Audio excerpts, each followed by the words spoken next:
seluruh aparat harus memperbaiki diri, harus membersihkan diri, harus berani koreksi.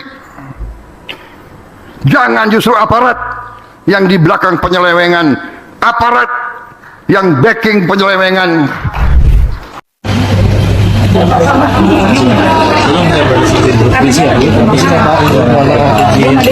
Hati-hati Bapak Ibu stepnya. Soal tindakan terukur itu maksudnya gimana sih Pak Kapolri? Setelah ini saya akan konsolidasi. Jenderal, satu jenderal yang soal itu nama ini jenderal, yang soal arahannya jenderal, bagaimana jenderal tanggapannya jenderal? Yang soal arahan Sudah jelas kan perintahnya? sudah. Bapak Kapolri, saya mau tantang Anda. Saya ini Ketua Umum Nasional, Anda Kapolri. Yuk tanding yuk. Anggotamu dengan anggota saya, jujuran mana? Atau Anda dengan saya, jujuran mana? Anda digaji negara. Pangkatmu melejit karena Anda ada di sekitarnya Joko Widodo. Apa yang udah Anda lakukan selama Anda jadi Kapolri? Masih banyak pemerasan, masih banyak pungli, masih banyak kriminalisasi. Harusnya dia perdata, tetap dilego terus supaya jadi pidana. Harusnya dia pidana, tapi dikatakan perdata karena tadinya diharapkan ada uang antara si pelapor dengan si terlapor. Itulah yang disebut kasus. Bagaimana kalau saya mundur? Saya juga bukannya tidak mendengar dan kemudian tidak berpikir untuk apakah saya harus mengundurkan diri ataukah saya harus bertahan. Dan ini kemudian menjadi polemik ya, dan juga menjadi satu hal yang juga itu menjadi bagian dari beban yang saya pikirkan. Oh, jadi Bapak memikirkan itu juga? Saya pikirkan juga. Jadi ketika bilang harusnya Pak Kapolri mundur, itu menjadi pertimbangan Bapak juga? Dan itu saya sampaikan juga ke teman-teman, ke para pejabat, ke anggota.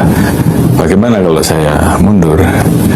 Namun dari mereka juga banyak yang keberatan, dan kemudian saya berpikir bahwa mundur di dalam situasi kondisi seperti ini sama saja saya meninggalkan kondisi anggota, kondisi institusi yang sedang terpuruk, yang carut marut, dan kemudian saya mundur, saya nggak tanggung jawab. Karena bagi saya terbebas dari itu, saya meninggalkan organisasi, saya meninggalkan anak buah saya dalam keadaan seperti itu. Tentunya yang harus saya lakukan adalah bagaimana mengembalikan mereka, mengembalikan moral mereka, bagaimana mereka bisa bekerja normal lagi. Setelah itu tentunya prerogatif presiden.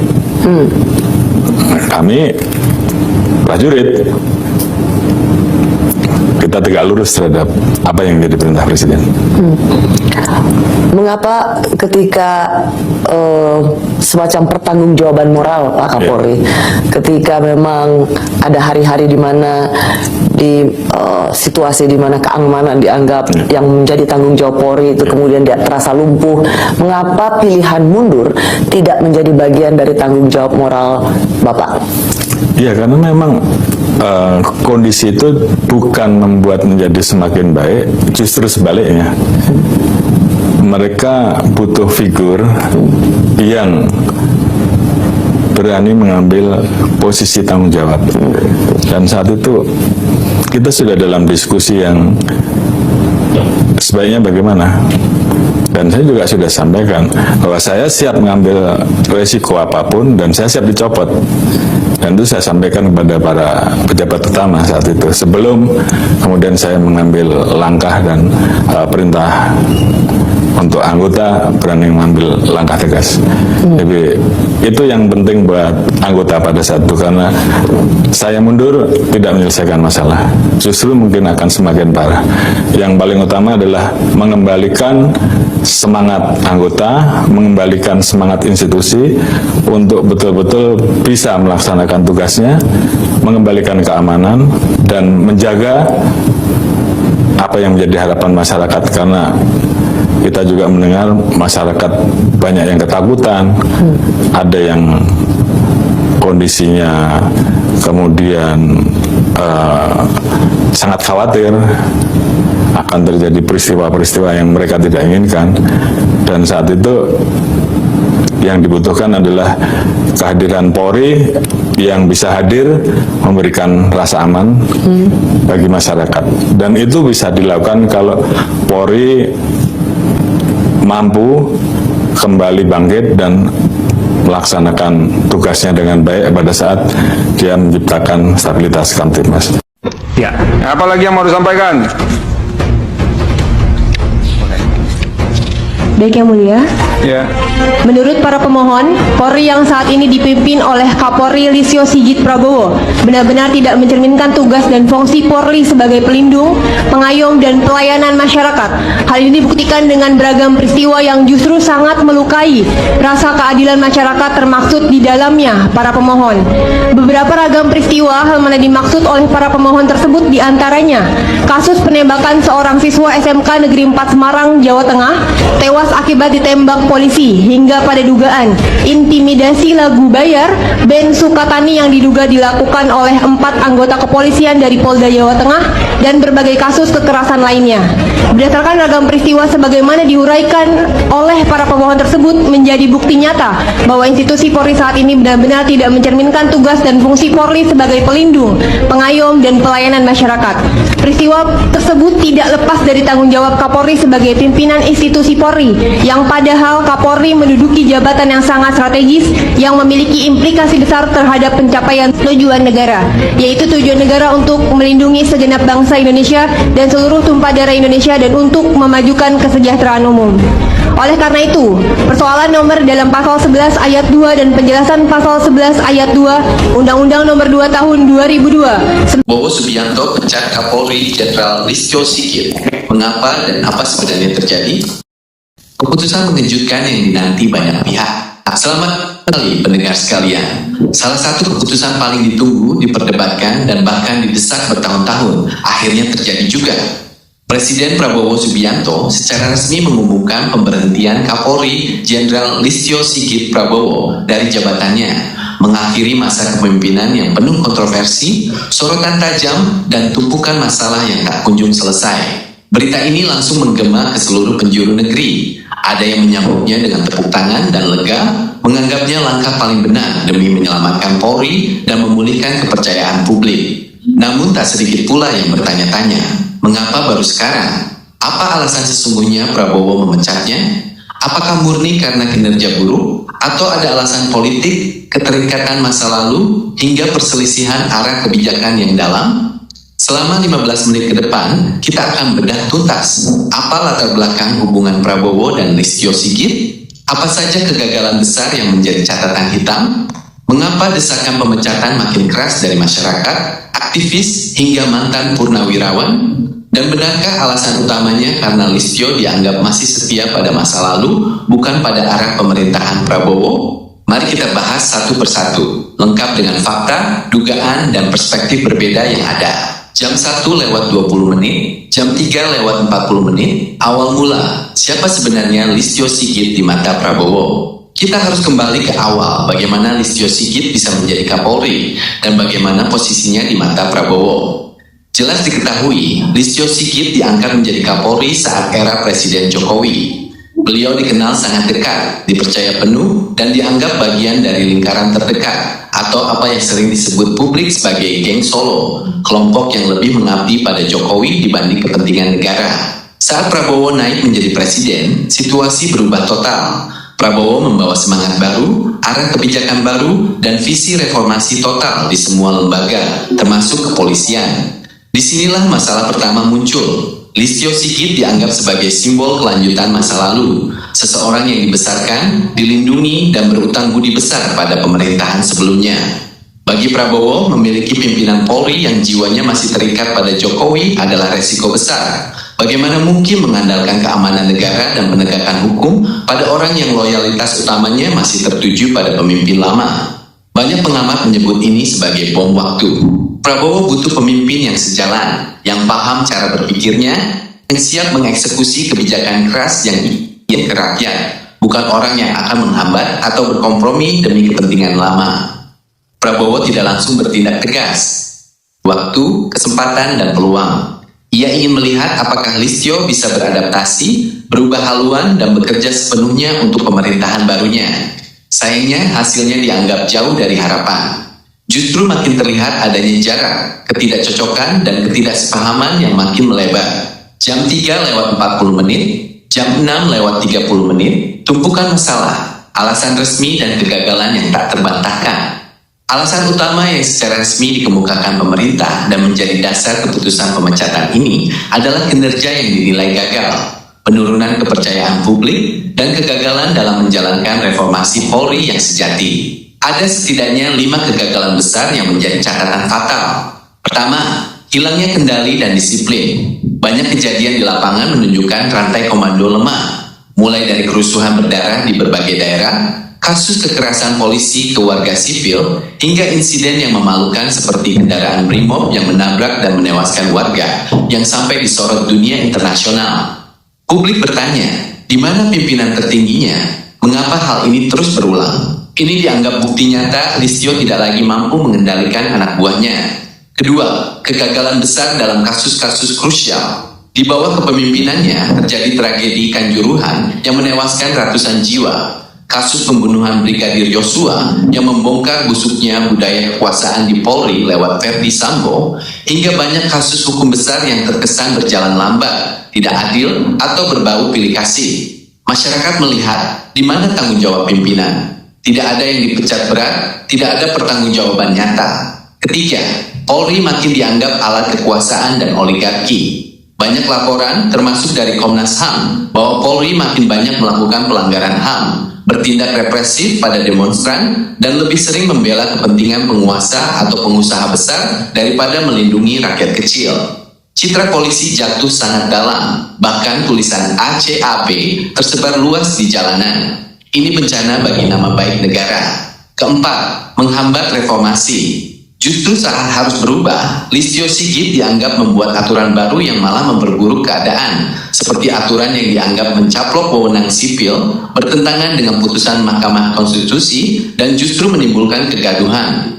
Banyak pihak termasuk LBH dan elemen masyarakat mendesak agar ia dicopot karena dianggap menghalangi perbaikan lembaga. Kelima, isu hukum dan dugaan pelanggaran etik. Banyak indikasi bahwa di masa kepemimpinannya, praktik uang jabat, pungli, dan perdagangan kekuasaan makin subur dan sulit diberantas. Prabowo yang berjanji memberantas korupsi dan mafia hukum tentu tak bisa diam saja melihat hal ini berlangsung lama. Jam 6:30 menit, jam 9:10 menit, alasan sebenarnya politik, kesetiaan, dan perselisihan arah. Namun di balik alasan resmi tadi, ada alasan lain yang diyakini banyak pihak sebagai pemicu utama. Masalah kesetiaan dan arah politik. Seperti disebutkan tadi, Listio Sigit adalah anak emas Jokowi. Di mata Prabowo, selama ia menjabat, Listio sering terlihat ragu-ragu, berhati-hati, dan terkesan masih melindungi kepentingan lingkaran lama. Banyak kasus yang menyentuh orang dekat Jokowi atau kebijakan masa lalu seringkali terhenti, diperlambat, atau tidak ditindak tegas oleh Polri. Ini sangat bertentangan dengan gaya Prabowo yang tegas, ingin semuanya transparan, dan tidak ingin ada yang kebal hukum. Prabowo butuh Kapolri yang berani menggigit siapa saja, tanpa pandang nama belakang. Tapi yang ada malah pemimpin yang masih terikat masa lalu. Prabowo tidak mau mengambil resiko jika ada masalah besar, jika ada gejolak politik, apakah Polri akan memihak negara atau memihak bekas pemimpin? Ketidakpastian itu adalah ancaman nyata bagi stabilitas pemerintahan. Selain itu, ada faktor ego dan cara kerja. Prabowo dikenal tegas, militeristik, dan suka keputusan cepat. Sementara Listio sering dianggap bergerak lambat, banyak pertimbangan, dan terlalu politis. Cara kerja mereka bertolak belakang. Kerjasama yang tidak sejalan ini makin lama makin sulit dijembatani. Akhirnya Prabowo mengambil keputusan, lebih baik ganti daripada memelihara masalah yang bisa meledak kapan saja. Dan yang paling penting, keputusan ini adalah pesan keras. Prabowo ingin menunjukkan pada semua pejabat tinggi, siapa saja yang tidak sejalan, yang masih setia pada masa lalu, atau yang kinerjanya buruk, saya akan ganti. Tidak ada jabatan yang abadi, tidak ada yang tidak tersentuh. Ini adalah bagian dari langkah besar Prabowo merombak total sistem birokrasi dan lembaga penegak hukum agar benar-benar bekerja untuk rakyat. jam 9 lewat 10 menit, jam 11 lewat 45 menit, tanggapan dukungan luar biasa versus suara penyangkalan. Keputusan ini disambut dengan antusiasme luar biasa dari banyak elemen masyarakat, aktivis, hingga mantan purnawirawan TNI dan Polri. Mereka bilang, akhirnya, sudah bertahun-tahun mereka mendesak hal ini. Bagi mereka, pencopotan Listio adalah langkah paling benar demi menyelamatkan Polri dari kehancuran citra dan krisis kepercayaan yang parah. Mereka berpendapat Prabowo berani melakukan apa yang orang lain takut lakukan. Ia tidak takut pada siapapun, termasuk pada pengaruh mantan presiden. Ini bukti Prabowo serius ingin perubahan. Namun tentu ada juga yang berbeda pandangan. Ada yang berpendapat pemecatan ini terlalu politis, hanya pergantian kekuasaan biasa dan belum tentu yang baru lebih baik. Ada juga yang khawatir nanti Polri makin tunduk sepenuhnya pada kehendak presiden, hilang netralitasnya, dan malah menjadi alat politik baru. Pihak yang membela Listio juga menyebut semua masalah itu warisan sistem, bukan salah satu orang, bahwa banyak hal yang terjadi di luar kendalinya, dan menuduh pemecatan ini sebagai cara Prabowo menghabisi pengaruh Jokowi dan menguasai penuh semua lembaga negara. Tapi mayoritas publik tidak sependapat. Bagi rakyat, ukurannya sederhana. Apakah hidup makin aman? Apakah polisi makin jujur? Apakah keadilan ditegakkan? Dan jawabannya selama Listio menjabat, sebagian besar adalah tidak. Maka pergantian dianggap sangat wajar dan sudah terlambat dilakukan. Jam 11 lewat 45 menit, jam 13 lewat 30 menit, dampak besar. Apa berubah setelah ini? Pemecatan Kapolri ini bukan sekedar ganti orang, tapi mengubah peta kekuasaan dan sistem keamanan nasional. Dampaknya sangat besar. Pertama, Prabowo kini memegang kendali penuh atas lembaga penegak hukum terbesar. Ia bisa menunjuk orang yang benar-benar ia percaya, yang paham visi misinya, dan berani menjalankan perintah tegas. Ini akan mempercepat langkah pemberantasan korupsi, penanganan kasus hukum besar, dan pengamanan stabilitas negara. Kedua, ini menjadi peringatan keras bagi semua pejabat tinggi lainnya. DPR, kementerian, lembaga, semuanya tahu sekarang bahwa Prabowo tidak main-main. Kinerja adalah segalanya, kesetiaan pada negara adalah syarat utama. Siapa yang tidak mau berubah akan disingkirkan. Ketiga, harapan publik kembali bangkit. Rakyat merasa ada perubahan nyata. Ada keyakinan bahwa Polri akan kembali ke fungsinya, melindungi, mengayomi, dan menegakkan hukum adil tanpa pandang bulu. Citra Polri yang rusak perlahan bisa diperbaiki lagi di bawah pimpinan baru yang bersih dan berani. Tentu tantangan masih besar, membongkar budaya lama, membuang praktik. Ya, halo teman-teman semua, kembali lagi di channel Nalar Politik. Semoga kalian semua selalu sehat dan dalam keadaan terbaik. Pada video kali ini, kita akan membahas sebuah isu yang sedang ramai diperbincangkan di media sosial terkait pernyataan Presiden Prabowo Subianto mengenai aparat yang dianggap membelot, serta berbagai spekulasi yang berkembang mengenai institusi kepolisian, Kapolri Jenderal Listio Sigit Prabowo, hingga isu lama yang kembali dikaitkan dengan Presiden ke-7 RI Joko Widodo. Namun sebelum kita lanjut, saya ingin mengingatkan bahwa dalam menyikapi informasi politik dan pemerintahan, kita perlu mengedepankan sikap kritis dan tidak mudah terpercaya pada judul-judul sensasional. Banyak konten yang beredar menggunakan judul yang sangat provokatif untuk menarik perhatian publik, sementara isi dan fakta sebenarnya bisa saja berbeda. Karena itu mari kita telaah persoalan ini secara lebih jernih dan objektif. Belakangan ini publik memang dihebohkan oleh beredarnya video yang menampilkan Presiden Prabowo dengan narasi bahwa beliau akan menindak aparat yang dianggap tidak sejalan dengan kebijakan negara. Dari potongan video tersebut kemudian muncul berbagai asumsi dan spekulasi liar yang berkembang kemana-mana, termasuk isu yang berganti, penjabat hingga tudingan adanya kepanikan di kalangan tertentu. Pertanyaannya, apakah semua klaim yang beredar itu benar atau hanya interpretasi yang dibesar-besarkan? Jika kita melihat secara lebih mendalam pertanyaan seseorang presiden yang mengenai disiplin aparat bernegara, sebenarnya bukanlah sesuatu yang baru. Setiap kepala negara tentu menginginkan agar seluruh aparatur bekerja sesuai dengan aturan, menjalankan tugas bertugas dengan profesional dan mengutamakan kepentingan bangsa dan atas kepentingan kelompok maupun individu. Oleh karena itu, ketika muncul pernyataan mengenai aparat yang tidak menjalankan amanah dengan baik, konteksnya harus dipahami secara utuh dan tidak dipotong-potong. Masalah yang sedang terjadi di era media sosial adalah potongan video pendek yang kemudian diberikan judul yang sangat bombastis. Akibatnya, masyarakat yang hanya melihat judul seringkali langsung mengambil kesimpulan tanpa mencari informasi lengkap. Padahal, sebuah video, pidato, atau pertanyaan resmi biasanya memiliki konteks yang jauh lebih luas daripada cuplikan berdurasi beberapa detik. Di sisi lain, isu mengenai pergantian penjabat negara selalu menjadi topik yang menarik perhatian masyarakat. Setiap kali ada pernyataan tegas dari pemimpin negara, langsung muncul spekulasi mengenai siapakah yang akan dicopot, siapakah yang akan diganti, dan siapakah yang akan terkena dampaknya. Padahal keputusan terjadi penjabat strategis tentu melalui mekanisme dan pertimbangan yang tidak sederhana. Kemudian muncul pula narasi yang mengkaitkan persoalan tersebut dengan Kapolri Jenderal Listio Sigit Prabowo.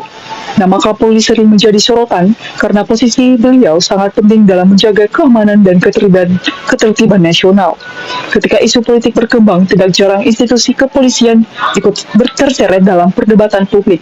Akan tetapi masyarakat perlu membedakan antara opini, dugaan, dan fakta yang benar-benar telah dikonfirmasi oleh pihak-pihak berwenang. Sementara itu, isu lama mengenai ijazah Presiden Joko Widodo kembali dimunculkan dalam berbagai perdebatan di media sosial. Padahal persoalan tersebut telah berkali-kali menjadi bahan diskusi publik dan sering kali muncul kembali menjelang momentum publik tertentu. Fenomena ini menunjukkan bahwa isu yang pernah viral dapat dengan mudah dihidupkan kembali meskipun belum tentu memiliki perkembangan baru yang signifikan. Yang menarik adalah bagaimana sebagian masyarakat langsung menghubungkan berbagai isu yang sebenarnya tidak selalu memiliki keterkaitan langsung. Pernyataan Presiden Prabowo, posisi Kapolri, dan polemik lama terkait ijazah Jokowi kemudian dicampur menjadi satu narasi besar yang menimbulkan kesan seolah-olah sedang terjadi konflik besar di balik layar. Padahal tanpa bukti yang jelas, semua itu masih terbatas asumsi. Digital saat ini, kecepatan penyebaran informasi jauh lebih cepat dibandingkan kemampuan masyarakat untuk melakukan verifikasi. Satu video pendek saja dapat menyebar kejutaan orang dalam hitungan jam. Sayangnya, klarifikasi dan penjelasan lebih lengkap seringkali tidak mendapatkan perhatian sebesar informasi awal yang sudah lebih dulu viral. Karena itu penting bagi kita untuk melihat sumber informasi, apakah informasi tersebut berasal dari pernyataan resmi, media yang kredibel, atau hanya berasal dari akun-akun yang mengandalkan sensasi untuk meningkatkan jumlah penonton. Kemampuan membedakan sumber informasi menjadi salah satu kunci utama agar tidak mudah terpengaruh oleh berita yang belum tentu akurat. Masyarakat tentu berhak mengkritik pemerintah, aparat, penegak hukum, maupun pejabat publik. Kritik adalah bagian dari demokrasi yang sehat, namun kritik yang baik harus didasarkan pada data dan fakta, bukan semata-mata pada asumsi atau informasi yang belum terbukti kebenarannya. Dengan berbagai diskusi, publik lebih berkualitas dan tidak sekedar dipenuhi emosi. Di sisi lain, pemerintah juga memiliki tanggung jawab untuk terus meningkatkan transparansi dan komunikasi kepada masyarakat. Semakin terbuka informasi yang diberikan kepada publik, semakin kecil ruangan bagi spekulasi liar untuk berkembang. Ketika masyarakat memperoleh penjelasan yang jelas dan mudah dipahami, tingkat kepercayaan terhadap institusi negara juga akan meningkat. Peristiwa ini juga menjadi pelajaran penting bahwa masyarakat Indonesia semakin aktif mengikuti perkembangan politik nasional. Tingginya perhatian publik menunjukkan bahwa rakyat peduli terhadap arah kebijakan negara. Namun kepedulian tersebut perlu dibarengi dengan kebiasaan memeriksa fakta agar tidak terjebak dalam informasi yang menyesatkan. Pada akhirnya yang paling penting bukan hanya seberapa heboh judul sebuah video, melainkan seberapa akurat informasi yang disampaikan. Judul yang sensasional mungkin mampu menarik perhatian, tetapi sebenarnya tetap harus menjadi prioritas utama dalam setiap siklus publik. Sebagai warga negara yang baik, kita harus membiasakan diri untuk mencari informasi dari berbagai sudut pandang sebelum mengambil kesimpulan.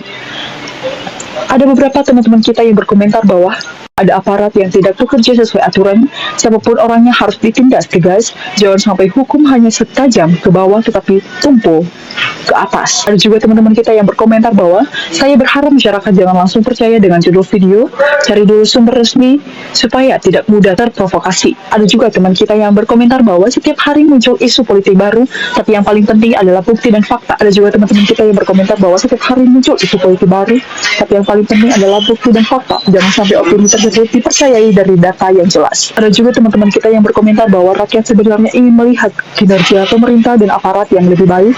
Polemik boleh saja ada, tetapi kepentingan bangsa harus tetap menjadi prioritas. Teman-teman nalar politik, itulah pembahasan kita kali ini mengenai ramainya isu yang mengaitkan pernyataan Presiden Prabowo, polisi Kapolri, dan berbagai spekulasi yang beredar di media sosial.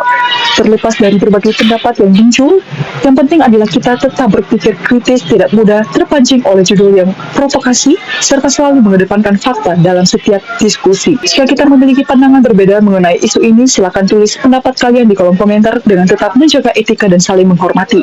Jangan lupa tekan tombol like, bagikan video ini kepada teman-teman kalian, dan subscribe agar tidak ketinggalan pembahasan menarik lainnya seputar politik, sosial, dan perkembangan terkini. Sampai jumpa di video berikutnya. Terima kasih telah menonton dan salam sehat untuk kita semua.